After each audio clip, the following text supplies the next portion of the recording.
Yeah, I mean, like you said, I've been in the game for, I got in 1999, and that's when there was the big shift initially from standard definition to high definition, Yeah. as well as the shift from, going analog to digital.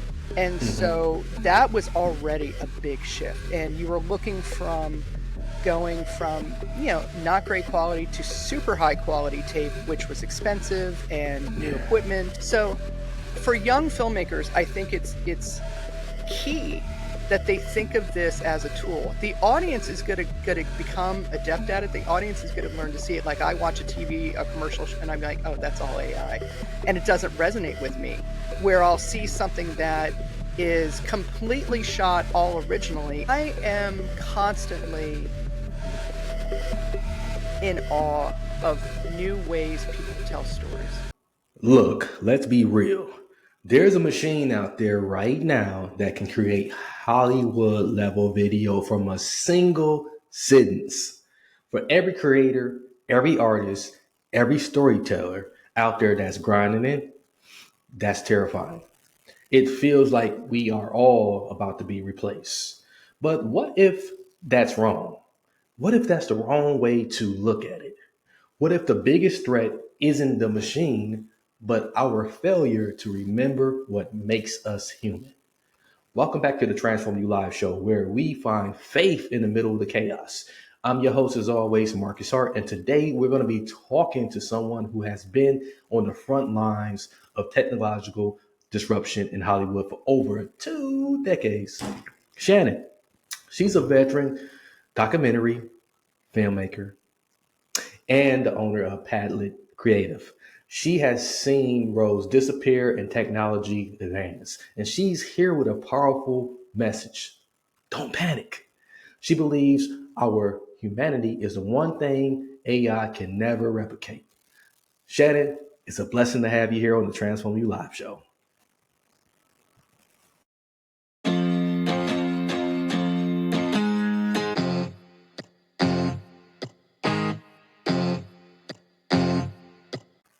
Now, listen up because this is so important. Shannon's entire argument is that unique human voices are what we, can win over.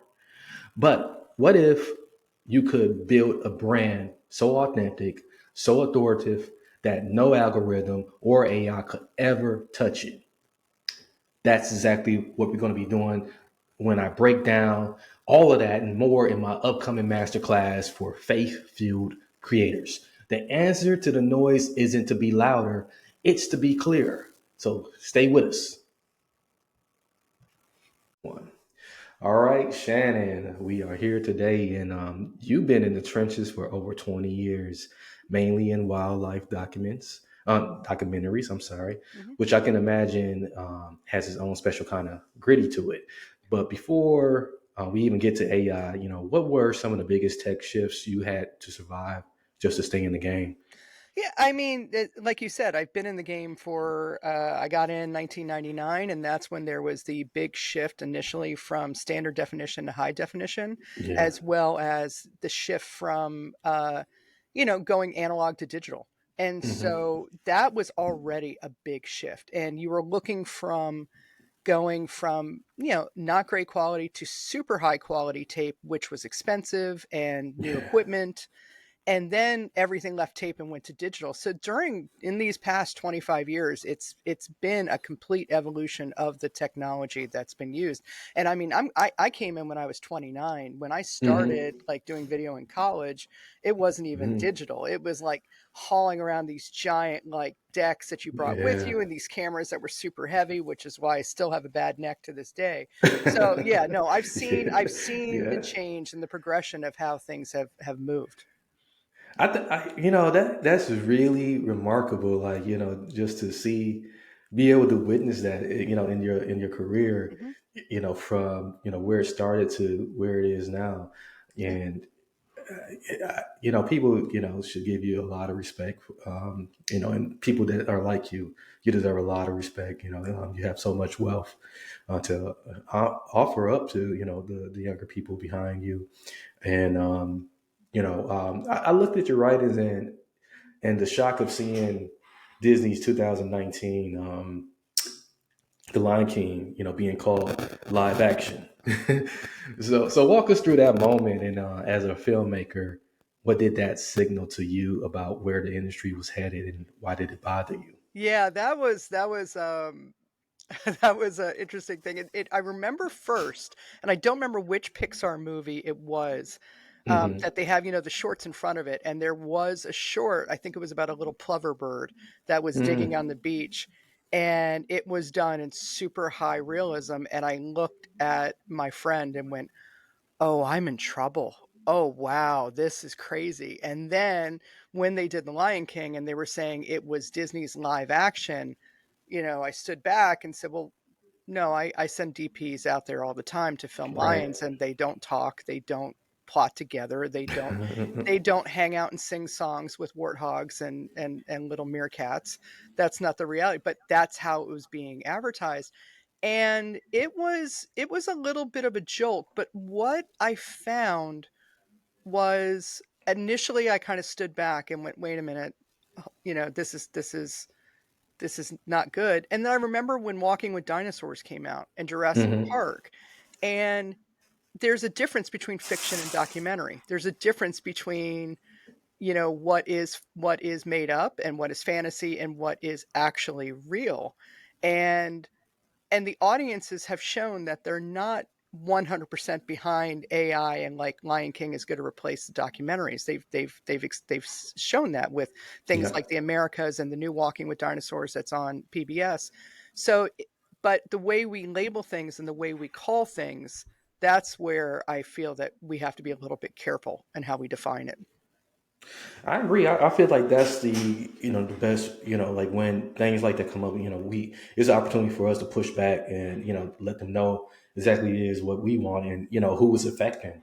Hmm. Most importantly, there's a powerful distinction that you just point out there. It's about the truth in language, Hmm. which is the foundation of storytelling. So when did this new wave, what we call now the generative AI, started making headlines? Were you scared, or did you just feel like it was another Tuesday in a constantly evolving industry? I don't know if I thought it was another Tuesday, but I Yeah. remember learning that there were different techniques and different things that we were able to use, not only in the Mhm. field, but also in post-production, that Right. if there was audio missing or there was maybe this thing just didn't sound as perfect, we were able to go in and use new extensions in order to Mm. fill in the gaps to make them more Yeah. robust. And when you're like, "Wait a minute, well, what's doing that?" And you realize those extensions are using the same type of technology built on. Hmm. This is what's happening. And then you hear, this voiceover that's coming from something. And I recently did a scratch track on a rough cut, so nothing that was going to go out in the public. And I showed it to a friend and they're like, "That's a really good narrator. Who is that?" And I said, "That's fake. That's AI." Right? And I got this kind of backlash of like, "Do you feel guilty?" I'm like, "No, it's a tool. It's always been a tool of how Yeah. we do things." So Photoshop, the advances in Photoshop, the advances we've been able to use in image manipulation, this in many ways is a continuation of that. So I look at it and don't necessarily panic the same way that a lot of other people do, in that I always and still do and don't see this changing, view it as a tool, not the Hmm. end be all of creation. If that answers your question. Yeah, it absolutely does, and I really want to get into the heart of that. I get a lot of filmmakers, young filmmakers, that's like fresh out of college. Sometimes that come, they watch the podcast and they have listened to the podcast, and some have reached out to me. A lot of them feel pretty burned out, um, watching this, who they feel completely demoralized, Hmm. especially seeing tools like OpenAI's Sora create incredibly realistic video from a simple text prop. Hmm. You know, so can they? I love how you say it's a tool. But how do they compete with a machine can generate a perfect jungle scene in minutes? Something that's used to like take a whole crew months to capture. I think that it's keeping it in perspective and think about the things that you enjoy and what you watch and how the AI is used that doesn't take away from the content of what you're producing. I think that's really, really important for young Hmm. filmmakers to remember is many of the films that we all love and enjoy and I think are great have some element of technology infused in it, but that's not driving the creative force. That's not driving Yeah. the narrative. It's not driving the hook. You know, I mean, I would say that I would look at somebody like Sinners. Look at the movie Sinners. There's technology that's used in there, Hmm. but that's not taking away from that artistic vision and what that vision is being executed by Ryan Coogler. That's him. Yeah. That's him. So it's how you're using that. And I think that when you look at something like, let's look at a filmmaker like Wes Anderson. Wes Anderson is a great example of he uses technology minimally. He uses old fashioned techniques, and also he many of his films are reverential to past creative pieces. Like there are Hmm. so many scenes in his movies that are Yeah. homages to films from the 1950s, 60s, 70s, etc. So for young filmmakers, I think it's key that they think of this as a tool. The audience is going to become adept at it. The audience is going to learn to see it. Like I watch a commercial, and I'm like, oh, that's all AI, and it doesn't resonate with me. Where I'll see something that is completely shot all originally, and that strikes me more. Yeah. That hits me more than the latest kind of let's have a polar bear on a train, riding through for a Christmas ad. So I think that for filmmakers, they always have to remember that you're the one who's using the tool. Don't let the tool drive you. Hmm. That's a message of hope right there. I appreciate that. They need it. Definitely to get that message out there. So let's go a little bit deeper. Hmm. You said what makes art special. Hmm. Personal elements. In so many words. There's a huge debate raging online right now about whether or not AI can have a soul from a creative and maybe even a spiritual standpoint. Hmm. Where do they draw the line? Is that spark of humanity, that fingerprint of God, that you believe a machine can simply never ever replicate? That's a question that's been asked for more than a century. Yes. And I say this as I'm I think episodes into season 3 of Foundation on Apple TV, which gets really in the heart of do Yeah. robots think? Can they have emotions? Can they have all that? I think that the optimism behind that, I personally don't see it Hmm. because that one thing about humanity and one thing about just life is it can't be broken down into a very planned timeline. You Yeah. can't look at life and say that life is, A, B, C, D, or a very plot line. And things happen. And with that, that's what makes us human. Our experiences, our emotions, whether you you believe or you don't believe in the soul. I do believe in that. I do Yeah. believe that humanity has a soul, and that's what elevates us more over machinery. Machines won't have that unpredictability because for them it's a logical process. It's Right. always that. And I think we do have to be careful in recognizing that because that for them logic means um, 1 + 1 = 2, they're always going to default to that. But if Yeah. anybody, maybe being old, has this part for me, is like, I know that sometimes life is 1 + 1 = chicken McNuggets. It's just not going to be that. It's just not going to happen. Yeah. Yeah. Life is more complex than what they try to make it to be.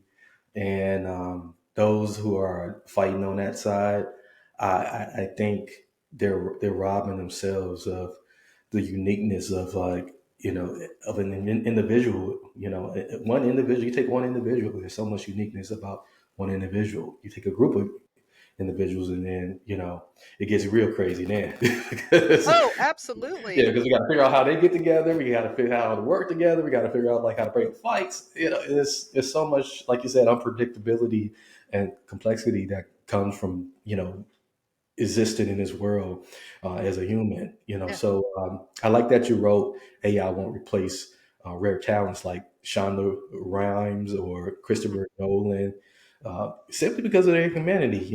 For the person who's listening, who isn't a famous director, what does that mean from them? How do they identify and then amplify their unique, unreplicable humanity in their work? I think that it's something I talk about when I help people develop ideas, Hmm. and I teach a class called From Idea to Pitch about how to find that idea you have for a movie, a film, a documentary, etc., and how do you break it out into something bigger. And the first question I ask is, why are you passionate about this? Why do you care? And if you don't care about the subject, then AI doesn't care about the subject. They're just processing the data. They're just processing it and giving you an answer. Why do you care? And once you realize why you care, then identify why an audience should care. And I believe that's the case with every piece of art. That when you go to an art museum and you stand in front of a painting by Vincent van Gogh, or you stand in front of a sculpture, of course, my brain's hiccuping right now, Henry Moore, and you feel something. There's something you're drawn to, a piece of music, etc. Um, that's, to me, that's art. That's what art brings you. And so, what is it about what you want to write, what you want to create, paint, sculpt, film, etc. Is what's that element that's going to be in that's going to make it something that touches emotionally. And even emotionally, that could be curiosity. That could be your curiosity inside of yourself. I think that's the thing you have to keep in mind. You have to do that, because I say this all the time. If you present a documentary and all you do is list facts, it's a Wikipedia article. Why? Yeah. What's the point? And if you're also doing like with wildlife and all you're doing is showing pretty pictures, then it's wallpaper, it's digital wallpaper. You've got to tell the story, and what that story is what is it going to be that's going to pique the human's interest, their emotion. So I think that's really important for any artist to keep in mind of what they're creating, and how that's gonna really impact their art, the viewer. Now, I've had discussions with artists who say, I'm an artist, I create for myself, I'm my own muse. That's great. That's great. And there are very few artists who are able to do that Yeah. and sustain living a life that's not box macaroni and cheese. It's not, you know. Throw some noodles in there, Yeah, like yeah. exactly. Exactly. For the overwhelming majority of us who don't have the Mhm. luxury of doing everything we want, that's something we have to take into consideration. Yeah. That's really the core of it all. And I have said this to many others in this series that we were talking more about building a brand and a voice from the inside out, Hmm. and that's exactly what you're speaking to. And that's where the true authority comes from. Hmm. And it's clear, this is what you help people do at Padlet Creative, which is amazing. Maybe share a little bit more about that.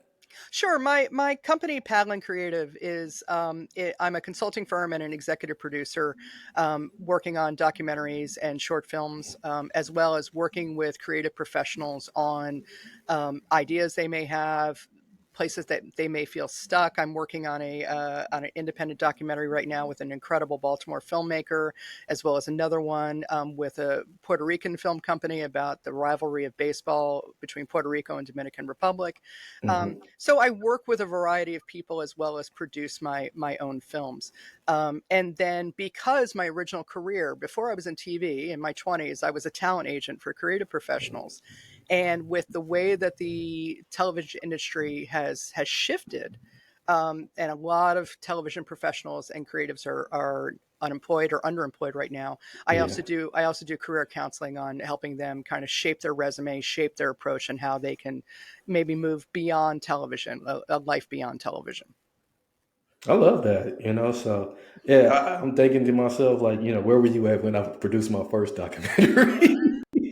Oh man, I can't even bear to watch No, it. you know what? I can't watch my stuff either. I was at something recently where I was being screened in front of like Yeah. 200 people, and I'm like, this is awful. And I just sat there, and my brain just drifted off to some place with Pedro Pascal, Mhm. and I was totally fine. Yeah.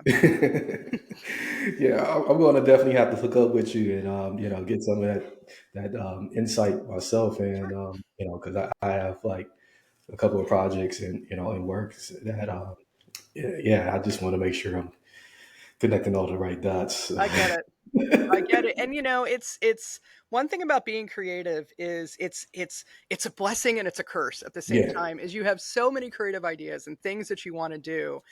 And then, like every artist, half of them just end up like just Hmm. kind of out there because it just didn't hit all the notes. But when you have that one that really you're just, this is it. This is what I really want to pursue, and this is what I'm going to do.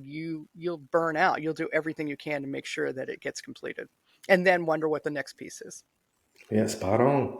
Hmm. So let's bring this home for my audience, the Sure. entrepreneurs, the pastors, the community leaders, and all of these individuals who have this creative ability. They're not making movies, but they are fighting to get their message heard in the sea of digital noise. How can they apply this Hollywood lesson of humanity over machine to build a stronger connection with their audience? I think there's two things. I think that recognize your own voice. Recognize what your voice is and what you want to convey and what's important to you. Hmm. And the same things that draw people to you personally are going to be the same things that draw people to you when you create your artwork. I think I see a lot Hmm. of people who are chasing to become the next blank. I Hmm. remember during my time at cable, working at Discovery and National Geographic, it was, who are the next Mythbusters? The thing was, there was no next No, Mythbusters it's because not. it's the No. Mythbusters. So be yourself, identify who you are, and work with that, and then grow on that, on your own persona.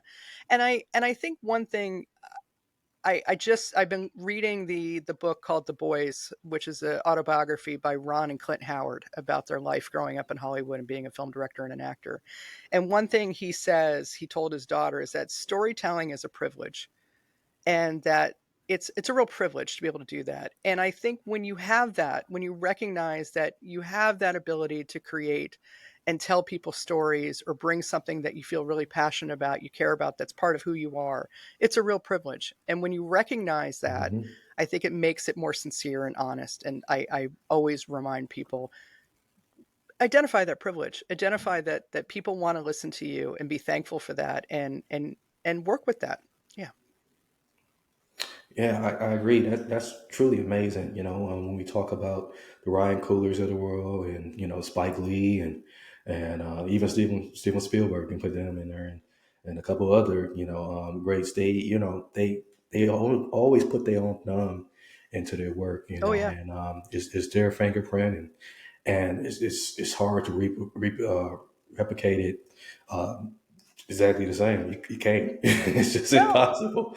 And and So and I mean, Coogler just batting 1,000, but it's like, yeah. Spielberg and Lee have been around for so long, and one thing that I Mhm. admire about them is they're not afraid to fail. No, they're A- not. And Yeah. when you create, you're gonna fail. And Mhm. as someone who grew up playing sports and doing things, I mean, I hate losing, but I've gotten much better at losing now with my career and what I do. And it's okay because you learn from it. I think Yeah. it's really good because you can learn from it. But those guys, and Shonda Rhimes, and they put their fingerprints on it, and it's them Mhm. Yeah. because they pour their heart into it. They know that this is something that they're passionate about. And even if maybe a little bit they're phoning it in, still it's their work, and It their is. work has their Yeah. fingerprints on it, and it's brilliant.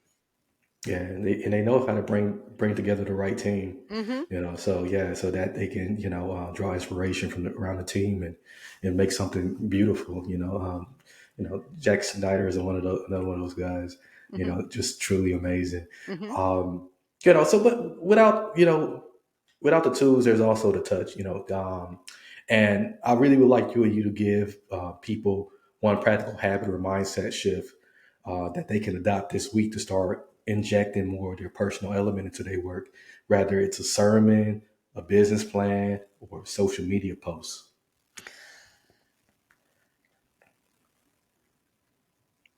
That's a good question. I'm trying to think. Um, you know, I've been really lucky. You're going to hit me on a personal thing. I've had two instances this past week where some random person felt comfortable to talk to me and tell me how Mm, lovely their day is. yeah, Put out that energy. yeah, Be that person who someone randomly feels comfortable to talk to and say hello and wish you a good day. That's my advice. that's beautiful, Shannon. I really appreciate that. We took that, throw it in a lake. We have a lake full of gold and platinum diamonds. Absolutely. Absolutely. That's golden advice, and it's so true, especially in a divisive environment that we are in right now. No one feels comfortable talking to no one, Nope. and we can learn so much from each other. Mm-hmm. So much we can learn from each other, rather what side we on, and rather what skin color we are. Yeah. I just think it really doesn't matter. That's the beauty of humanity in itself. And Eh, yeah, go Let me ahead. just add, I just want to say one thing about being human that Hmm. makes us different from almost every other species on the planet is we're curious. We Yeah. have curiosity. Hmm. Embrace curiosity. Don't be fearful of it. Don't Yeah. stay so rigid that you're not curious about Mhm. other people, other lives, other things. Be curious because it's one of the things that makes us human. Yeah. I'm gonna steal you for a little bit more time. I got one last question. Sure. I gotta get this question out, and then we'll close from there. When you look at the future, not just of television and film, but that of human creativity in general, what makes you the most optimistic? I am constantly Mhm. in awe of new ways people tell stories. And I say this as someone who in the past 25 years, I have probably watched more than 2,000 hours, and I'm thinking that's a really low number, really, Yeah. of nonfiction content. And so it's easy to get cynical and be like, "Oh, not this again," you know? Yeah. And then someone tells something in a completely different way, and I'm thrilled by it. I'm absolutely thrilled by it. Even also people recognizing the beauty and the hilarity of just the banal. I Hmm. jokingly say all the time of like I'll watch some random YouTube short of random clips of kids in little motorized cars running over their parents, and I am doubled over laughing. And I'm like, I can't compete with that, and that's Yeah. okay. That's Right. totally fine. So that's the hope. The hope is there's always ways to tell stories. There's always great stories out there. So I don't look at technology and say it's going to replace us because one thing about AI is AI learns and it takes in all the data and then it gives you the gray. Hmm. That's what it gives you. It gives you the average, the gray. Life is not great gray.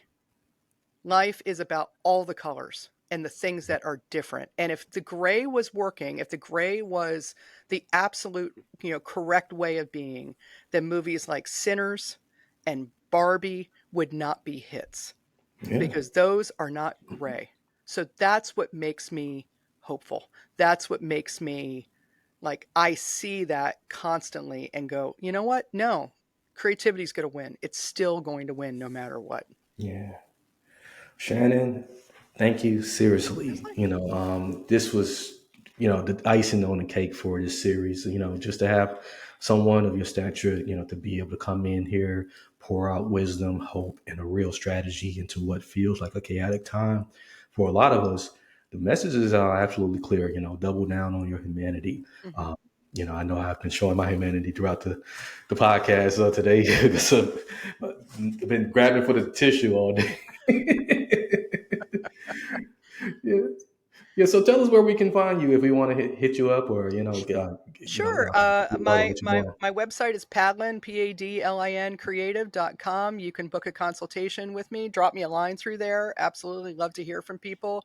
I'm on social media. Same thing, Padlin Creative. I'm not as good at tracking on social media. I'm not gonna Yeah. lie, and I'm certainly not on TikTok because I'm way too old to be on TikTok. But yeah, reach out, talk to me anytime. I love talking about films. I love talking about creativity. Love helping people. Yeah, we have a great conversation around a lot of stuff. Fantastic. Yeah, so to my Transform You family out there, if this conversation lit a fire in you at all, let us know.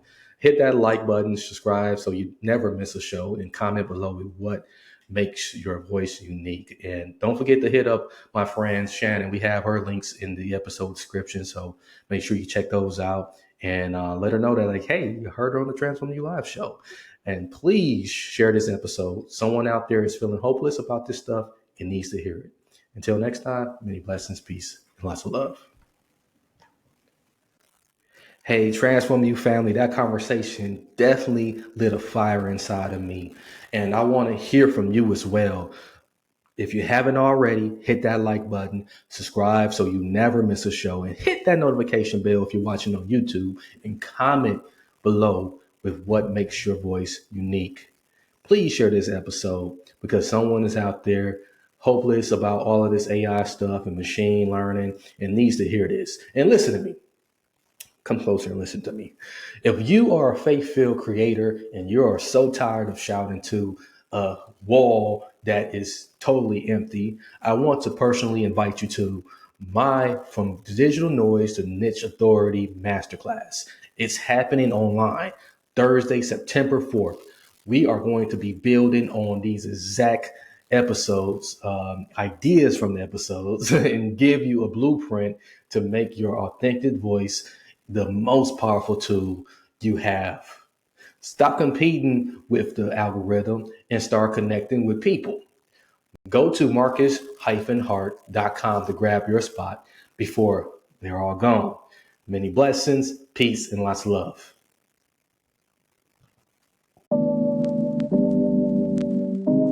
Transform You Radio. You are now tuned in to Transform You Radio. You hear me? Check. I stand for what you stand for. I'm at your door like the landlord. I can see the future, yeah, I fast forward. I get on the mic and I transform. Follow me, I'm in rare form. Follow me on this world tour. The asteroid that you can't avoid. Small changes make impact. I ran for it, I stand for it, I'm not sitting back. You can leave the rat race or you can leave the trap. Come with me, let's rap. Take a trip and we back. And we'll be right back. Yeah, come with me, let's rap. Take a trip and we back. And we'll be right back. Yeah, I stand for what you stand for. Hey, I get on the mic and I transform. Follow me on this world tour. The asteroid that you can't avoid. Follow me, follow me.